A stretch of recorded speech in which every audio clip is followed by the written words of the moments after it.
Many things go into high achievement. I want to talk about the role of inspiration.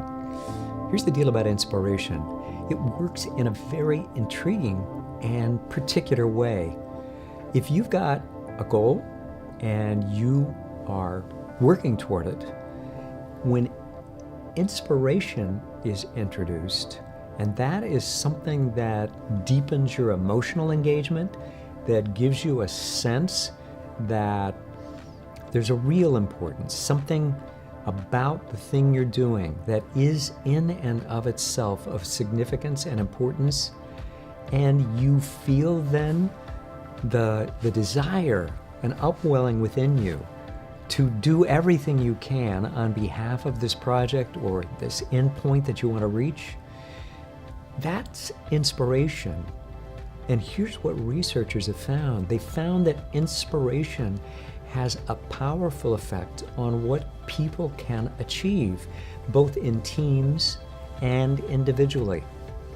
And here's the really most intriguing thing that all of this research has uncovered, and that is that inspiration helps anybody.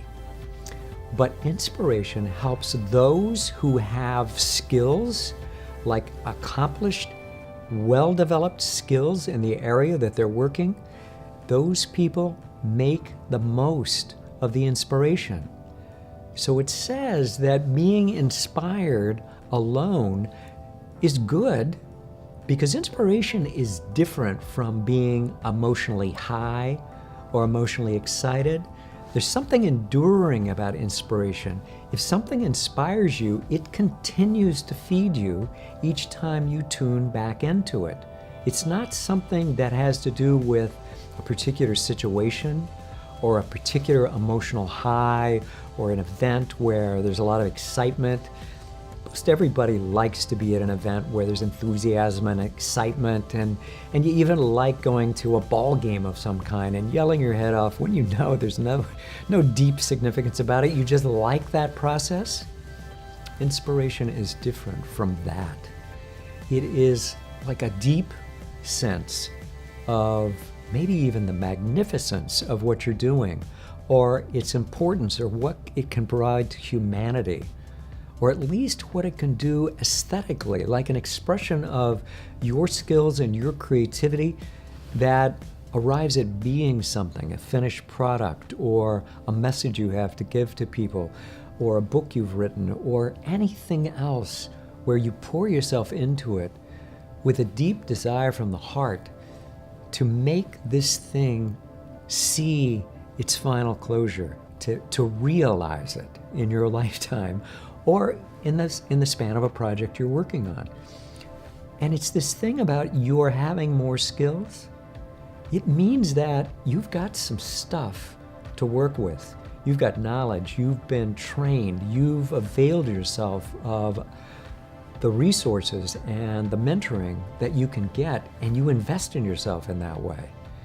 And when you then have this thing to do that truly lends inspiration to your efforts, you'll go much farther than the people who don't have the tools. You've got to get tools, and then when you combine it with inspiration, that is a potent package that moves you forward. And this research is solid and dependable. This is the real stuff. So you can work with that and see if the projects you're working on give you inspiration. And if they don't, how can you add some aspect to it that brings more of that inspiration? You know, sometimes it's context. If you feel like you're down just doing this little part, sometimes it can feel like your efforts are small, they're not that big, and you lose track of the larger sweep of what's going on. But if you're playing one part of something that's great and it's delivering something to people, a project, an end result that's of great significance, go there and milk that for what it's worth. Let yourself bask in the great thing that you with a team of other people are pulling off and doing. And you can even be inspired about a team you work on doing the best work that's being done anywhere. That can be a source of inspiration, right? So that's another reason to reach and stretch and go for those larger goals, not to aim low, because bigger goals carry with them more natural inspiration. Okay, put that inspiration together with solid skills, and you've got something really significant that's going to move you ahead right away. Since you're a high achiever, you may know about this. High achievers often hit a wall. They're going along, they're having one success after another, and then suddenly something happens and they grind to a halt. And it's confusing because they're not sure what it is they've done wrong, if it's anything. They just know that they're not moving anymore the way they're used to moving, the way they have moved in the past.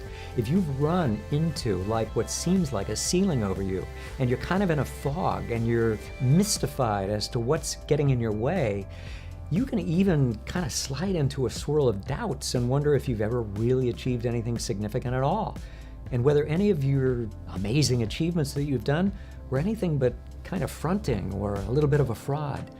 That is really negative and pernicious, and it doesn't have to be that way. I want you to go get a free report from me.